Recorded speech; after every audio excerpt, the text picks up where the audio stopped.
আমরা তো মুসলমান শুধু বাপ দাদার সেই সূত্রে আপনি আমি মুসলমান, কিন্তু প্রকৃতিপক্ষে সঠিক আপনি মুসলমান আছেন কিনা এটা জানার দরকার আছে কিনা। আজ দেখেন সব জায়গার মুসলমানরা মার খায়, সব জায়গার মুসলমানরা আজকে লাঞ্ছিত অপমানিত। তার কারণ হচ্ছে একটা, কয়টা বলেন তো? বিশ্বনবী সাল্লাল্লাহু আলাইহি ওয়াসাল্লাম বিদায় হজের ভাষণে বলে গেছে, আমার উম্মতেরা তারা যদি দুইটা জিনিস যদি আঁকড়াই ধরে, কিতাবুল্লাহি ওয়া সুন্নতি রাসূলি, যদি কোরআন এবং হাদিস যারা আঁকড়াই ধরবে, যারা মহাব্বত করবে, তারা কখনো লাঞ্ছিত অপমানিত হবে না। কথা বলুন ঠিক কিনা? আজ আলেম সমাজ থেকে শুরু করেন, নেতা নেতৃত্ব থেকে শুরু করেন, ইমাম মুয়াজ্জিন থেকে শুরু করেন, সাধারণ মানুষ পর্যন্ত মানুষ কোরআন সুন্নাহ মোতাবেক জীবন গড়তে চায় কিনা, ঠিক কিনা? কিন্তু কোরআন যদি আপনি আঁকড়ে ধরতেন, আমরা কোরআন যদি মহাব্বত করতাম, কোরআন দিয়ে যদি সমাজ চলতো, আমাদের পরিস্থিতি আজকে কখনো খারাপ হতো না। কথা বলুন ঠিক কিনা? আল্লাহ রাব্বুল আলামিন সে সম্পর্কে পবিত্র কোরআনের ভিতরে জানাচ্ছেন, ইন্নামাল মুমিনুনা ইখওয়াতুন ফাআসলিহু বাইনা আখাওয়াইকুম ওয়াত্তাকুল্লাহা লাআল্লাকুম তুরহামুন। আল্লাহু আকবার। আল্লাহ রাব্বুল আলামিন জানাচ্ছেন, নিশ্চয় অবশ্যই আপনাকে আমাকে আদেশ করে জানাচ্ছেন, অবশ্যই নিশ্চয়। ইন্নামা এখানে ব্যবহার করলেন কিসের জন্য? আপনি যখন রাস্তা দিয়ে যখন চলাফেরা করবেন, ওই চলার ভিতরে যদি আপনি ট্রাফিকের আইন যদি আপনি অমান্য করেন, লঙ্ঘন করেন, তাহলে আপনার আমার কপালে বিপদ আছে কিনা। এজন্য আল্লাহ তাআলা জানাচ্ছেন, ইন্নামাল মুমিনুনা, নিশ্চয় সকল মুমিন পরস্পর তারা ভাই ভাই। এটা কার কথা? আরো জোরে বলেন। নিশ্চয় সকল মুমিন, সকল মুত্তাকি মুসলমান তারা ভাই ভাই। সম্মানিত উপস্থিতি, আপনি বাংলাদেশের মানুষ, আপনি যখন সৌদি আরবে যাবেন, কোন মুসলমানের সঙ্গে আপনার দেখা হবে, সে আপনার দ্বীনি ভাই। আপনি আরাকানে যাবেন, মুসলমানের সঙ্গে দেখা হবে আপনার ভাই। আপনি তুরস্ক যাবেন, আপনি মায়ানমারে যাবেন, আপনি পার্শ্ববর্তী ভারতে যাবেন, যেখানে আপনার সঙ্গে কোন মুসলমানের দেখা হবে, এক মুসলমান আরেক মুসলমান তারা ভাই ভাই। কথা বলুন ঠিক কিনা? এজন্য বিশ্বনবী সাল্লাল্লাহু আলাইহি ওয়াসাল্লাম হাদিস শরীফে এসেছেন, এক মুসলমানের অপর মুসলমানের উপরে ৬টি দায়িত্ব এবং কর্তব্য রয়েছে। কয়টি? ৬টি। তার ভিতরে ১ নম্বরে, যখন কোন মুসলমানের সঙ্গে দেখা হবে, সর্বপ্রথম মুসলমানের সঙ্গে সালাম বিনিময় করতে হবে। কোন সুবহানাল্লাহ। এখন আমি আপনাদের কাছে জানতে চাই, বর্তমান সমাজের ভিতরে সালাম আছে কিনা? আছে বলেন? সালাম নাই এ কথা মোটেও বলবো না, সালাম আছে। কিন্তু ব্যক্তি বিশেষ, কি বিশেষ? ব্যক্তি বিশেষ। আপনাদের মসজিদের দিন ইমাম সাহেবকে দেখলে আমরা সালাম জানাই। আপনাদের এলাকার যারা মেম্বার সাহেব গুণ আছে, চেয়ারম্যান মহোদয় গুণ আছে, আমরা তাদেরকে সালাম জানাই কিনা?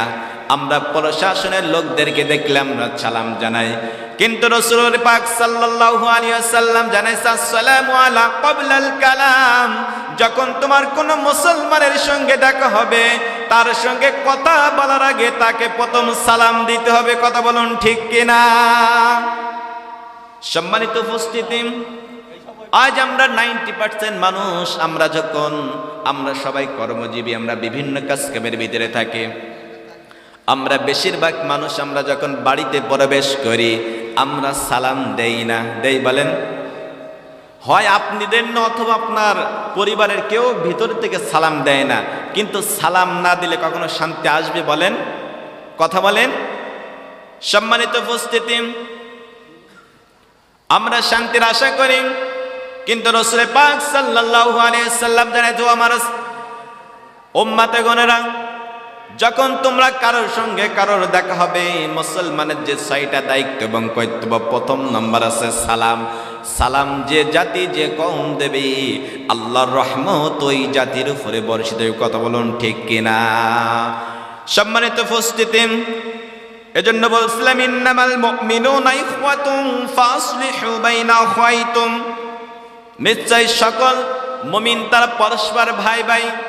বিশ্বনবী সাল্লাল্লাহু আলাইহি ওয়াসাল্লাম হাদিস শরীফে জানাইছেন, আল মুসলিমু আখু মুসলিম, এক মুসলমান অপর মুসলমান তারা ভাই ভাই।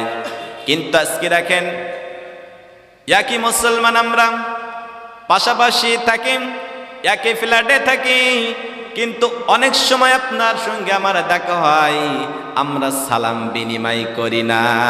করি বলেন? সম্মানিত উপস্থিতি, এজন্য আমাদেরকে, আমরা শান্তির আশা করি, কিন্তু আমাদের মুসলমানিত্ব, আমরা নাম ধরা মুসলমান, কিন্তু একটা মুসলমানের তার বৈশিষ্ট্য থাকবে 2টা। কয়টা বলেন তো? 1 নম্বরে তার জবানকে হেফাজত করতে হবে। কি বলেন তো? জবান। আজ আল্লাহ তাআলা আপনাকে জবান দিয়েছেন, আল্লাহ রাব্বুল আলামিন আপনাকে কণ্ঠ দিয়েছে। আপনি এই কণ্ঠ দিয়ে কত মুসলমানদেরকে আপনি খারাপ ভাষায় গালমন্দ করছেন। যে আল্লাহ তাআলা, আপনি ভাবুন, আল্লাহ তাআলা যদি আপনাকে বোবা বানাইতো, তাহলে আপনি কথা বলতে পারতেন না। কিন্তু আল্লাহ রাব্বুল আলামিন আপনাকে জবান দিয়েছে, আপনার জবান দ্বারা এক মুসলমানের সম্মান আপনাকে অবশ্যই রক্ষা করা লাগবে। লাগবে কিনা বলেন? তারপরে হচ্ছে আপনার তার হাত দ্বারা কোনো মুসলমানকে আঘাত করা যাবে না। কিন্তু আমরা দেখা যায়, আমরা জবানও ব্যবহার করি, হাতও ব্যবহার করি। সম্মানিত উপস্থিতি, আপনি মুসলমান, আরেক মুসলমানের উপর আপনি নির্মমভাবে জুলুম করছেন, অন্যায়ভাবে তার উপরে প্রহার করছেন, আপনি হাত দিয়ে আঘাত করছেন। কিন্তু আপনি ভেবে নেবেন যে হাত আল্লাহ তাআলা আপনাকে দিয়েছে, আমাকে দিয়েছে, ওই হাতটা এখন ভালো আছে, কিছুক্ষণ পরে পঙ্গু হয়ে যেতে পারে। পারে কিনা? সম্মানিত উপস্থিতি,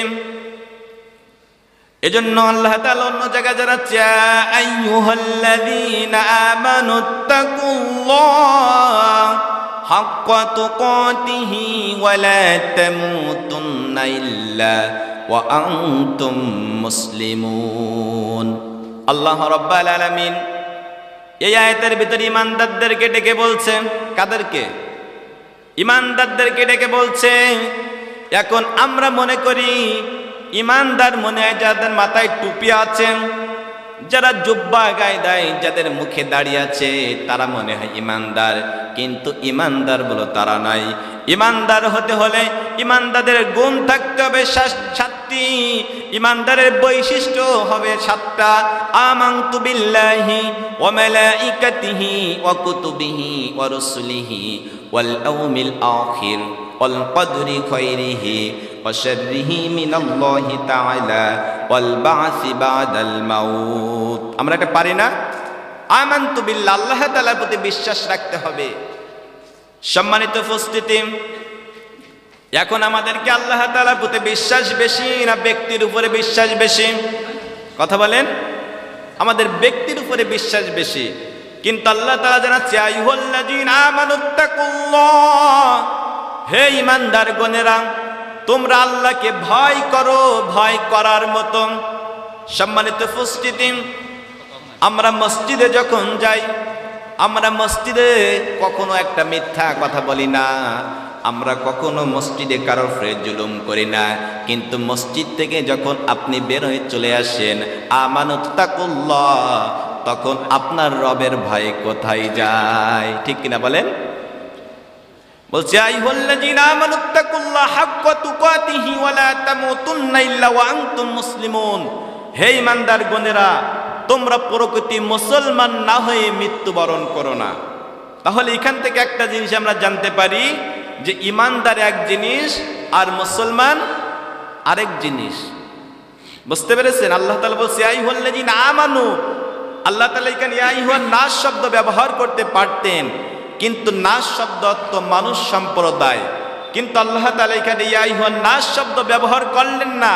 আল্লাহ তাআলা এখানে ব্যবহার করেছে ইয়া আইয়ুহাল্লাযীনা আমানু, হে ঈমানদার গণেরা, হে বিশ্বাসী গণেরা। এখন আমাদের আল্লাহর প্রতি বিশ্বাস বেশি না কম বলেন তো? আমাদের আল্লাহর প্রতি বিশ্বাস বেশি, কিন্তু যারা কোরআনের মাহফিলে আসছে না, যারা জান্নাতি বাগানে আসতে চায় না, মসজিদ মাদ্রাসা নিয়ে বিভিন্ন দ্বন্দ্ব, মসজিদ মাদ্রাসা আসতে চায় না, তাদের প্রতি কি আল্লাহ হুকুম নাই বলেন? এজন্য আল্লাহ তাআলা জানাচ্ছে ইয়া আইয়ুহাল্লাযীনা আমানুত্তাকুল্লাহ, তোমরা আল্লাহকে ভয় করো, ভয় করার মতো হাক্কা তুকাতিহি ওয়ালা তামুতুন্না ইল্লা ওয়া আনতুম মুসলিমুন, এবং প্রকৃতি মুসলমান না হয়ে তোমরা মৃত্যুবরণ করো না। সম্মানিত উপস্থিতি, তাহলে আমরা জানলাম ইমানদার এক জিনিস আর মুসলমান এক জিনিস। ইমানদারদেরকে আল্লাহ তাআলা আবার কেন মুসলমান হওয়ার কথা বললেন? সম্মানিত উপস্থিতি, তার কারণ একজন মুসলমান যে হবে, একজন মুত্তাকি যে হবে, তার প্রথমত তার জবানকে হেফাজত করতে হবে। কি হেফাজত করতে হবে? তার জবানকে হেফাজত করতে হবে। আল্লাহ তাআলা আপনাকে জবান দিয়েছেন, আপনার যখন যেটা মনে আসে আপনি তখন সেটা বলবেন, এর নাম ইসলাম না। এজন্য আল্লাহ তাআলা বলছে হে ঈমানদার গণেরা, তোমরা প্রকৃতি মুসলমান না হয়ে মৃত্যুবরণ করো না। আর যদি তোমরা মুসলমান না হয়ে যদি মৃত্যুবরণ করো, তাহলে তোমাদের দুনিয়ার জিন্দেগি শেষ হয়ে যেতে পারে, তোমাদের পরকালে তোমাদেরকে কঠোর হিসাব দেওয়া লাগবে। ঠিক কিনা বলেন? কঠোর হিসাব দিতে হবে। এজন্য আল্লাহ তাআলা আমাদের জানাইছে মুসলমান হয়ে আমাদেরকে মৃত্যুবরণ করতে হবে। আমরা মনে করেছি যে মনে হয় যে লা ইলাহা ইল্লাল্লাহু মুহাম্মাদুর রাসূলুল্লাহ, এই কালেমা পড়লেই মনে হয় আমরা মুসলমান। এটা বলেন? সম্মানিত উপস্থিতি, এমন বলা হয়েছে যে গোটা পৃথিবীতে যে 200 কোটি মুসলমান আছে, তারা একটা মানুষের মতো, একটা ব্যক্তির মতো। অর্থাৎ যদি আপনার হাতে যদি কোনো আঘাত লাগে, সঙ্গে সঙ্গে আপনার শরীরে অনুভব হয়, আপনার পা থেকে যদি রক্তক্ষরণ শুরু হয়ে যায়, আস্তে আস্তে আপনি দুর্বল হয়ে যান। ঠিক ততরূপ আপনার আমার সমাজের ভিতরে, বিশ্বের ভিতরে এক মুসলমান কষ্টে রয়েছে, আরাকানের মুসলমান কষ্টে রয়েছে, ফিলিস্তিনি মুসলমান কষ্টে রয়েছে, তুরস্কের মুসলমান কষ্টে রয়েছে, কাশ্মীরের মুসলমান কষ্টে রয়েছে। আমরা বাংলার জমিনের মুসলমান বলো খুব ভালো নাই, আসি বলেন? আমরা ভালো নাই। সে যেমন এমন হয়েছে যে আগুন হাতে রাখা যাবে, কিন্তু মানুষের ঈমান রাখা যাবে না। যাবে বলেন?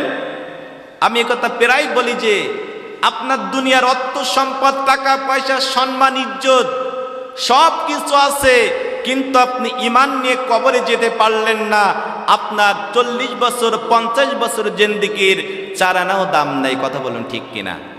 সম্মানিত উপস্থিতি, এজন্য আমি যে কথা আপনাদের বোঝাতে চাচ্ছি, আল্লাহ তাআলা জানাচ্ছেন যে তোমরা প্রকৃতি মুসলমান না হয়ে মৃত্যুবরণ করো না।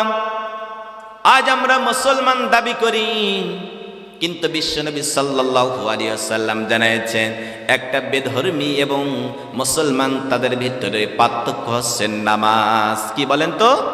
নামাজ। একজন মুসলমান সে নামাজ পড়ে, আর একজন বেধর্মী সে নামাজ পড়ে না।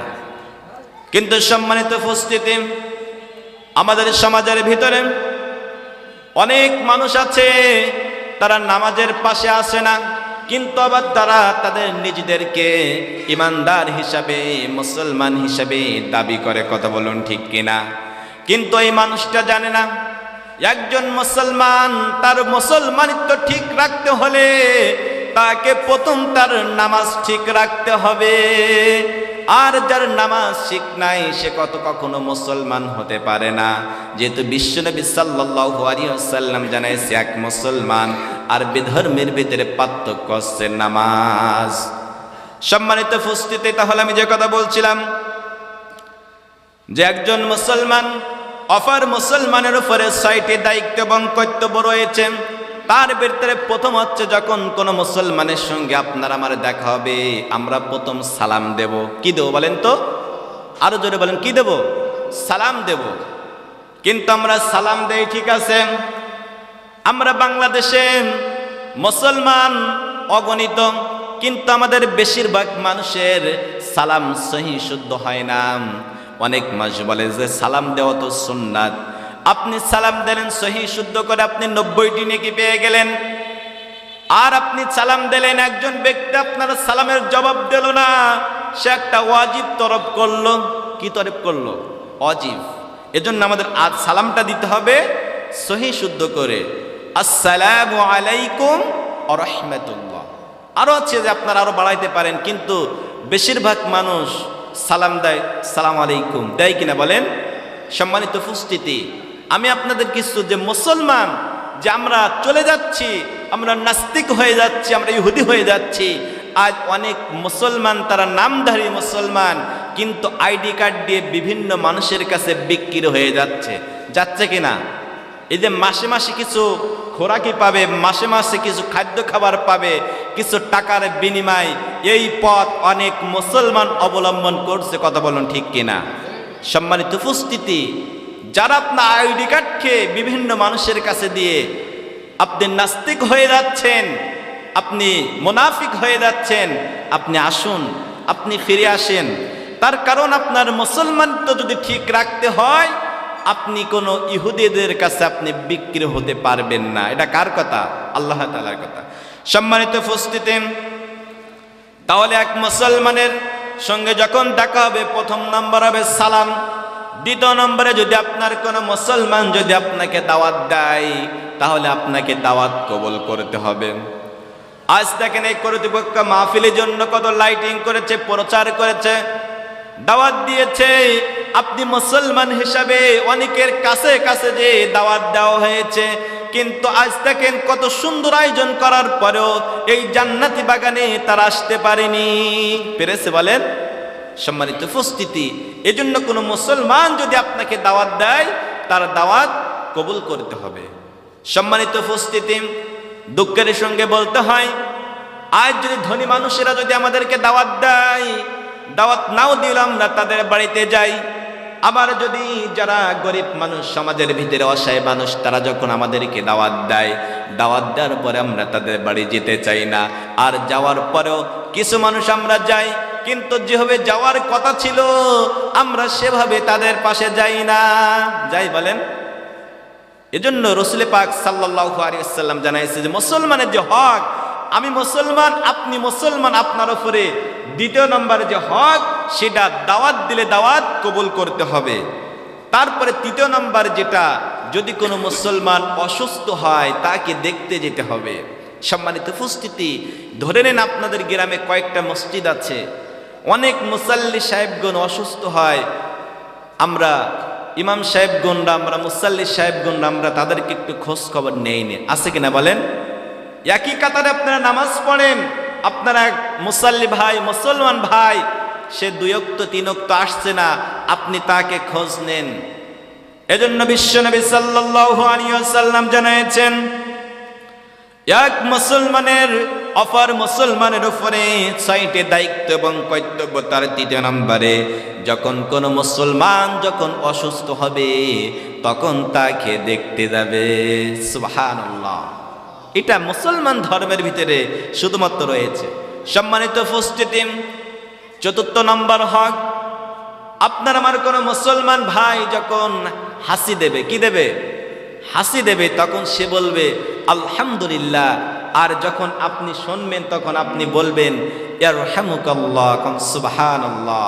এটা কার আদর্শ বলেন তো? বিশ্বনবী সাল্লাল্লাহু আলাইহি ওয়াসাল্লামের আদর্শ।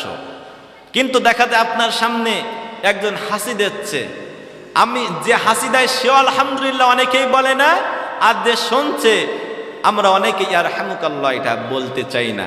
সম্মানিত উপস্থিতি, কিন্তু এক মুসলমান অপর মুসলমানের উপরে 6টি দায়িত্ব এবং কর্তব্য রয়েছে, আছে কিনা বলেন? সম্মানিত উপস্থিতি, তারপরে 5ম নম্বরে এক মুসলমানের সামনে এবং পিছনে তার মঙ্গল কামনা করতে হবে। আপনি তার সামনে যেমন প্রশংসা করবেন, সামনে যেমন ভালো বলবেন, পিছেও তার আপনি ওরকম ভালো বলবেন। এমনকি হাদিস শরীফে এসেছে যে এক মুসলমান আরেক মুসলমানের আয়না স্বরূপ।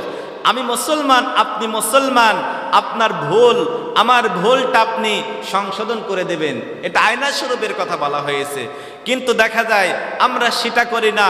মুসলমানদের ভিতরে সবচেয়ে বড় যে ব্যাধি সেটা হচ্ছে গীবত। কি বলেন তো? গীবত। কিন্তু আমরা দেখা যায় মানুষের নামে গীবত করি।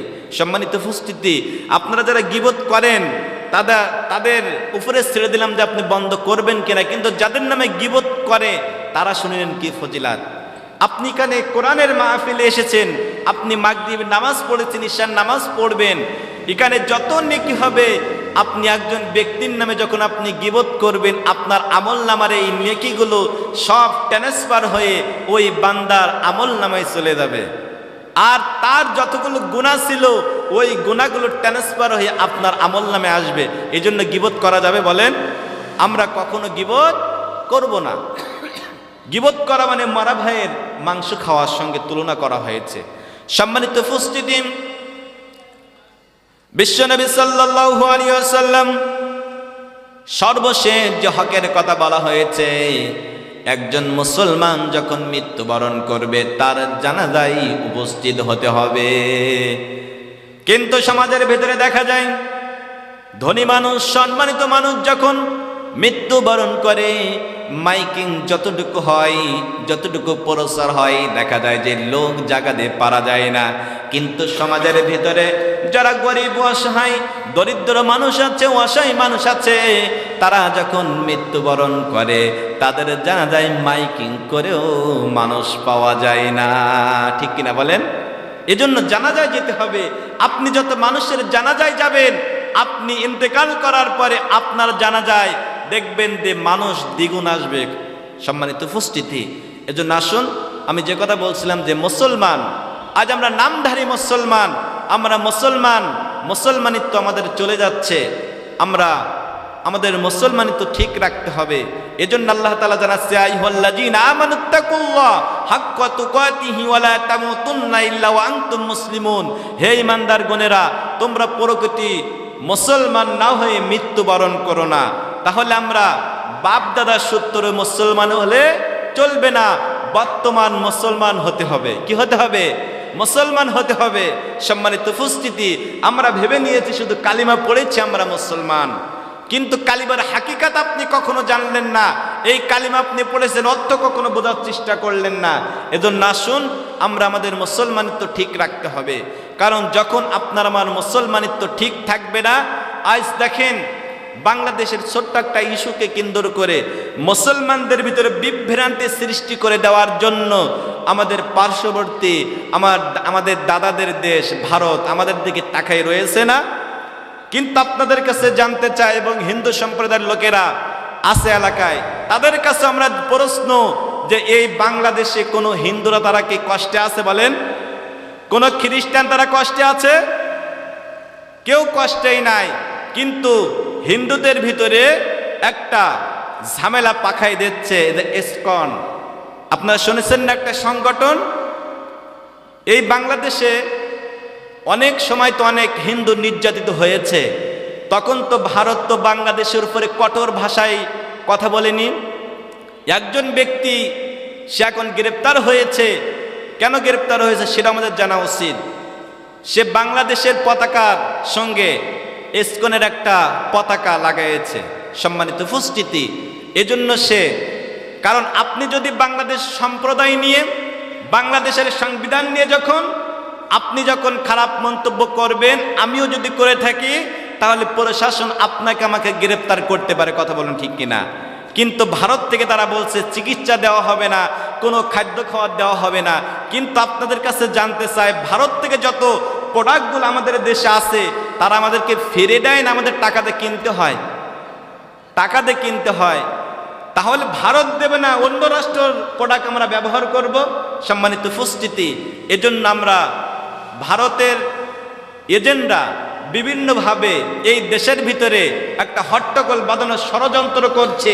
আমরা মুসলমান আমাদের ছাত্র জনতার মাধ্যমে যে আমরা দ্বিতীয়বার স্বাধীনতা অর্জন পেয়েছি, দেখতে পেয়েছি, এই স্বাধীনতাকে আমাদেরকে ধরে রাখতে হবে। যাবে কিনা বলেন সম্মানিত উপস্থিতি? এজন্য আমরা সবসময় সজাগ থাকব। হিন্দু সম্প্রদায়ের লোকেরা আছে, তাদের ধর্ম তারা পালন করবে, খ্রিস্টান সম্প্রদায়ের লোকেরা তারা তাদেরটা করবে। আমরা মুসলমান, আমরা কিন্তু কোন মুসলমানের ধর্মের উপরে যদি কোন রাম বাম নাস্তিক যদি কোন আঘাত আনতে চায়, বাংলার 16 কোটি তাওহীদি জনতা তারা কখনো ছাড়া দেবে না। কথা বলুন ঠিক কিনা সম্মানিত উপস্থিতি? এজন্য আসুন যে বিষয়ে কথা বলেছি আল্লাহ তাআলার জন্য, এই কথাগুলো প্রথমে আমাকে, তারপরে আপনাদের সবাইকে এই কথাগুলোর উপরে আমল করার তৌফিক রাখে। আল্লাহুম্মা আমিন। আখির দাওয়ানা আলহামদুলিল্লাহি রাব্বিল আলামিন। আসসালামু আলাইকুম ওয়া রাহমাতুল্লাহি ওয়া বারাকাতুহু।